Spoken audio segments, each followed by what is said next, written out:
En el siglo IV, el cristianismo estuvo a punto de saltar por los aires. Hoy vamos a meternos de lleno en un momento que lo cambió todo, que lo definió para siempre, el Concilio de Nicea. Y todo empezó con una pregunta que casi rompe la Iglesia en dos, una pregunta que se resolvió, al final, con una única y muy controvertida palabra griega.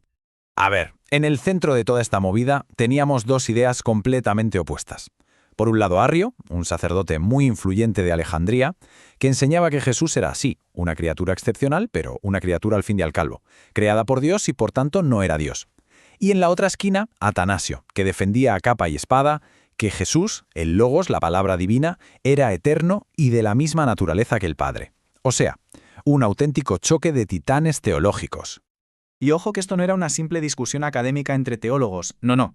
Aquí se jugaban el mismísimo corazón de la fe cristiana. Y la pasión en este debate era tremenda. Fijaos, hay una leyenda que dice que San Nicolás, sí, el que luego sería Santa Claus, le soltó una bofetada a Arrio en mitad del concilio. A ver, esto casi seguro que no pasó, pero nos da una idea perfecta de la intensidad del momento. Es que la cosa estaba que ardía.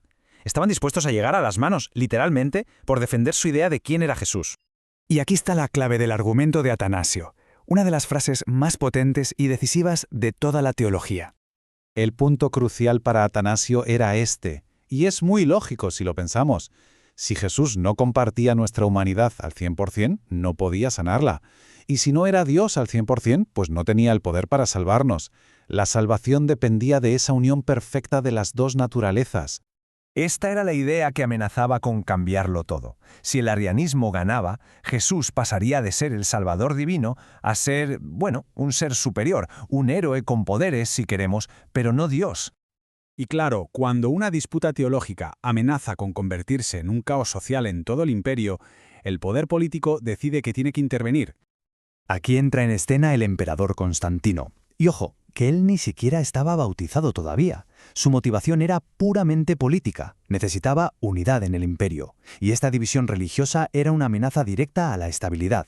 A él, los detalles teológicos le daban un poco igual. Lo que necesitaba era una iglesia fuerte y unida, que sirviera para cohesionar el imperio. Así que convocó a todos los obispos en Nicea, y esto marcó un antes y un después para la Iglesia. La escena debió de ser increíble. Unos 318 obispos, muchos de ellos con las marcas físicas de las torturas que habían sufrido en las persecuciones, y ahora estaban allí reunidos, bajo la protección del mismísimo emperador. Un cambio radical, desde luego. Así que, con la presión del emperador por un lado y el peso de la historia por otro, el concilio tenía que dar una respuesta, y tenía que ser clara y definitiva. ¿Y cuál fue la solución? Pues un credo, una declaración de fe, pero no una declaración individual, sino comunitaria. Empezaba con la palabra credimos, creemos, para dejar muy claro que la fe se profesa juntos, como un cuerpo unido. Y dentro de ese credo metieron frases diseñadas específicamente para desmontar el arrianismo, una por una. Cada frase era un misil teológico, Dios de Dios, para afirmar su divinidad, engendrado, no creado, para diferenciarlo de cualquier criatura. Y la frase final, la más potente de todas, homoousiosios. ¿Y qué significa esto? Pues consustancial. Ojo, porque esta fue la palabra clave, el centro de todo. Y es curioso porque es una palabra que no sale en la Biblia, venía de la filosofía.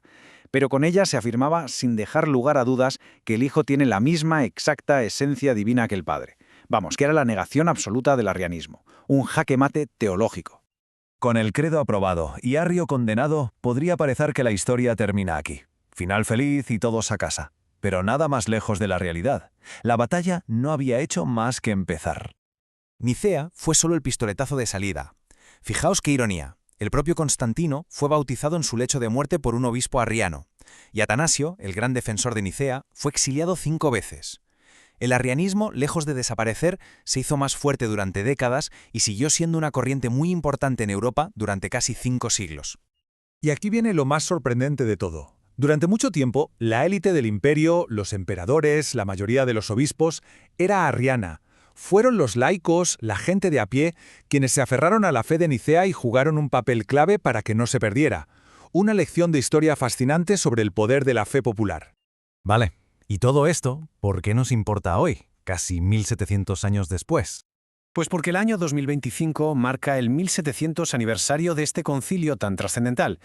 Y este aniversario no es solo para mirar al pasado. Se está convirtiendo en un motor para un nuevo esfuerzo por la unidad de los cristianos. Es como un eco de aquel objetivo de Constantino, pero esta vez con una motivación puramente espiritual. Y ya hay iniciativas muy concretas sobre la mesa. Por ejemplo, un movimiento para que todos los cristianos unifiquen la fecha de la Pascua, o un esfuerzo para acordar posturas éticas comunes. O incluso se habla de la esperanza de un encuentro histórico entre el Papa Francisco y el Patriarca Bartolomé en la misma ciudad de Nicea. Así que al final, Nicea definió quién era Jesús para todo un imperio y sentó las bases de una ortodoxia que ha llegado hasta hoy. Pero la pregunta de fondo sigue ahí, ¿no? Sigue resonando. Más allá de credos y concilios, lo que nos deja Nicea es una cuestión que atraviesa los siglos. ¿Cómo es posible que una disputa teológica de hace 1700 años siga teniendo un impacto tan grande en la fe y, sí, también en la política de nuestro mundo?